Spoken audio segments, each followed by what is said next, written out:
ሙሉ ጎጃም ምን ውስጥ ቢጎዳ አንቺን ብሎ በመውደድሽ ታሞ መቀራረብ ባህል ወጉን ትቶ ነውር እኮ ነው ኧረ እንዴት ታስቦ ውዴ ገላሽ እሸት ማሮ ለላ አይቶ አይጠግቦት ተቆርጦ አይበላ።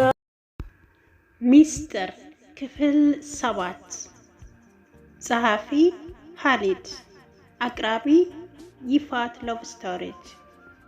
እሱን አመንከው እኔን አታምንም እንዴ? ጀማል ጠይቆኝ ነበር። ወንድምሽ ልሆን እንደ እህት ሁኚ ብሎ ጠየቀኝ። እኔም እንደ እህቱ ልሆን እንደ ወንድሜ ላዩ ቃል ገባውለት። እጇ ሸርተት ብሎ ከአይኔ ተመዘዘ።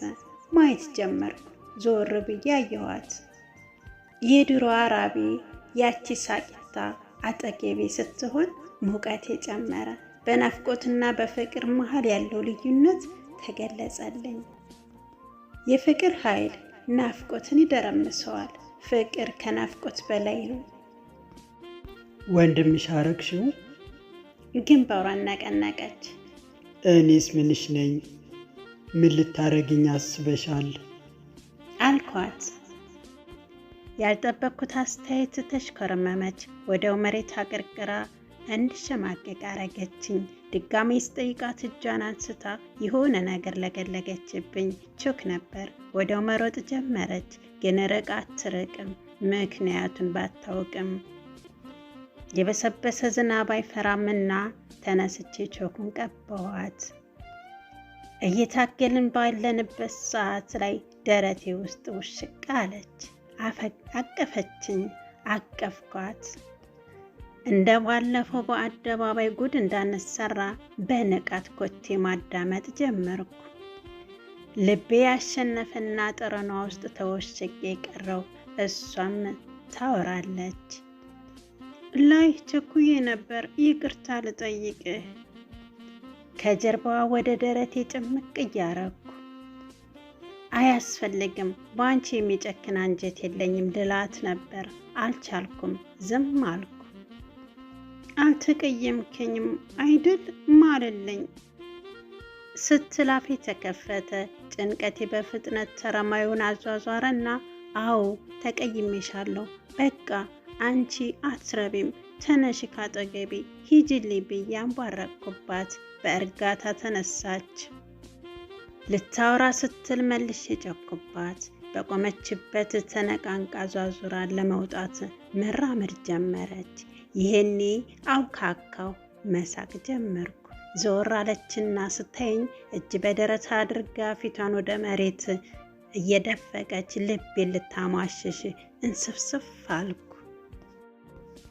ጭዌውን የጀመርሽው አንቺ ነሽ፣ ብድሬ መልሻለሁ፣ ሰራሁልሽ፣ ምን ታመጪ ብዬ በተሸናፊነት ውስጥ የውስጥ አሸናፊነት ፈጠርኩ። ደስ ደስ አላት። እልህ እንደያዘው ሰው ከኪቦርዱ በታች ከወደቁት የቾክ ብናኞች በሁለት እጆቿ አፈሰች። ዝም ብዬ ተይ ራቢ በኋላ ሳታስጨርሰኝ ብናኙን ደፋችብኝ። የበሰበሰ ዝናብ አይፈራምና ጨዋታውን ወደድኩት። ቀጠልኩ። ደፋሁባት፣ ደፋችብኝ። ተቃቀፍን። አፈቅርሻለሁ ብላት ደስታዬ ነበረ። የልጅነት ጨዋታ አስመሰልኩት፣ አስመሰለችው።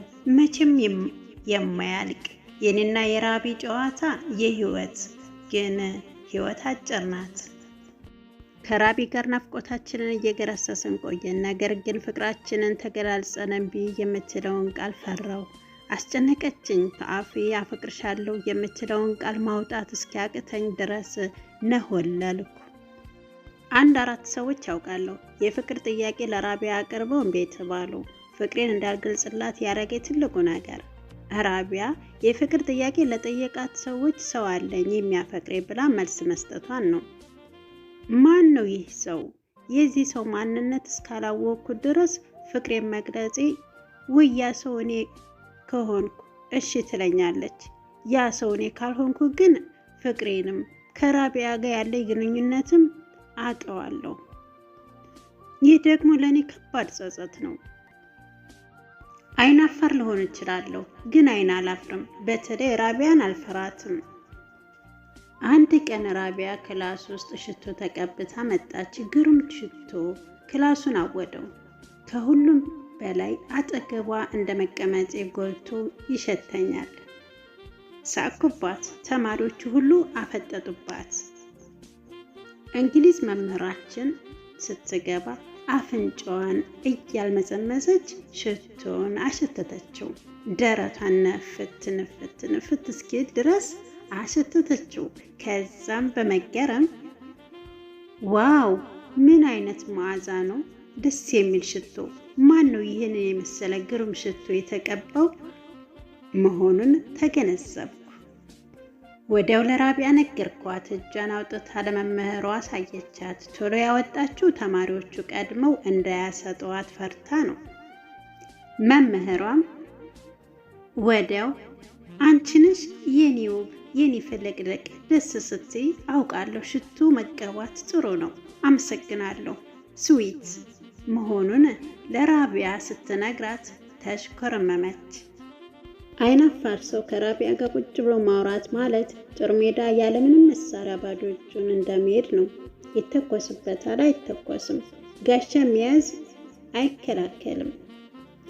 አረማመዷ ጥድፍ ማለቷ ከሌሎች አይን ጦልጧላ ቢያስብላትም አዎ ጦልጧላ ናት።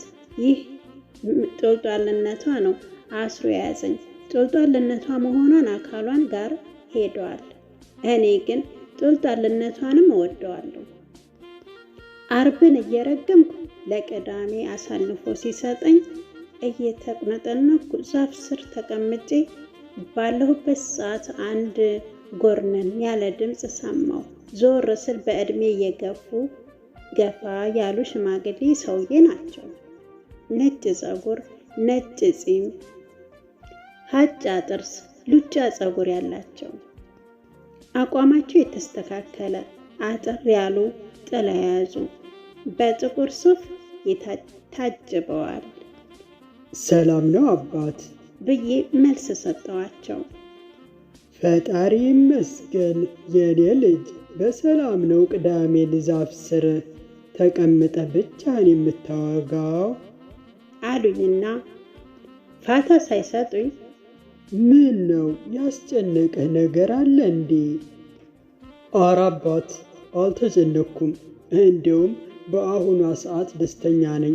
ደስታ አይቼም ሰምቼም ባላውቅም ሁኔታዬ አልኩ ለስለስ አርጌ ራቢያን እያሰብኩ። ጥሩ፣ ግን ቅድም 2 ቀን ስትል ሰምቻለሁ። ምን ልትል ፈልገህ ነው? አሉኝ። በአሁኑ ግን ለዋሻቸው አልፈለኩም። ሲታዩ አንድ አባትና አንድ ሊቅ ይመስላሉ። ደስታዬን ካገኘሁ 2 ወር አለፈኝ። ለእኔ ግን 1-2 ቀን ነው። መልስ ሰጠ። ፍቅር ውስጥ እንዳለህ ማን ነገረህ ብዬ ላቋረጣቸው ነበር። ፊትህ ያስታውቃል። እዩልህ፣ እስኪ ንገረኝ፣ ደስታህን በምን አይነት መንገድ አገኘኸው? አሉኝ። የደስታ መቆያ ዕድሜ የሚመጣበት መንገድ ነው የሚወስነው። ደስታ በሀዘን ውስጥ ያለች ሻማ ናት። ስትቀልጥ ሙቀቷ እየጨመረ ይሄድና መጨረሻ ላይ እልም ብላ ለጨለማ ትሰጣለች። ያ የሚሆነው ተውለብላቢ ነፋስ ቀድሞ ካላጠፋት ነው። ፍጻሜው ደስታን አላውቅም። ፍቅር ፍጻሜው ስሜት ቢሆንም ፍጻሜው ደስታ የለም ብለው ቀጠሉ። ሚስጥር ክፍል 7 ይህን ይመስል ነበር የዛሬው ታሪካችን። ቀጣይ ፕሮግራም ክፍል 8ን ታሪኩን አስቀጥለዋለሁ። እስከ ቪዲዮ ፍጻሜ አብራችሁ ስለነበራችሁ እጅግ አመሰግናለሁ። እንዲሁም ዘወትር ሼር፣ ላይክ እያደረጋችሁ ለምታበረታቱኝ ክብረት ይስጥልኝ። የዚህ ቻናል ቤተሰብ ያልሆናችሁ ደግሞ ሰብስክራይብ በማድረግ የደወል በተናን በማጥቆር የዘወትር ቪዲዮ ግብዣ ይሆናል እያልኩ በአክብሮት እጠይቃለሁ። ይህ ቻናል የሚተላለፍበት ከደራሲያን ዓለም የተጻፈ በእውነተኛ ታሪክ የተመሰረተ ነውና ከወደዳችሁ ተቀላቀሉ። አመሰግናለሁ። እስከ ቪዲዮ ፍጻሜ አብራችሁ ስለነበራችሁም ክብረት ይስጥልኝ ባይ